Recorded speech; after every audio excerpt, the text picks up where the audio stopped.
Hi guys, welcome to my channel. This is Priya's taste of life. ఈరోజు recipe వచ్చేసి రాగంటి చేపల fry. ముందుగా బౌల్లోకి ఫిష్ పీసెస్ని తీసుకుని కొంచెం ఉప్పు, 1 స్పూన్ కారం, 1/2 స్పూన్ పసుపు, 2 spoons ginger garlic paste and 1 spoon garam masala powder, కొంచెం పెప్పర్ పౌడర్, 1 స్పూన్ ఆయిల్ వేసుకుని బాగా మిక్స్ చేసుకోవాలి. దీన్ని ఒక 15 మినిట్స్ పాటు ఫ్రిడ్జ్లో పెట్టుకోవాలి. ఆ తర్వాత స్టవ్ ఆన్ చేసుకుని 2 స్పూన్స్ ఆయిల్ వేసుకోవాలి. మసాలా పట్టిన ఫిషెస్ని వేసుకుని ఒక 10 మినిట్స్ పాటు ఫ్రై చేసుకుందాం. ఇలా ఫ్రై అయ్యాక టర్న్ చేసుకోవాలి.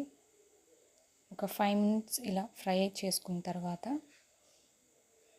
డ్రై అయిన తర్వాత కొత్తిమీరతో గార్నిష్ చేసుకుంటే ఎంతో రుచికరమైన రాగంటి చేపల ఫ్రై రెడీ అయిపోతుంది. మీరు కూడా ట్రై చేయండి. Thanks for watching. Please to subscribe my channel.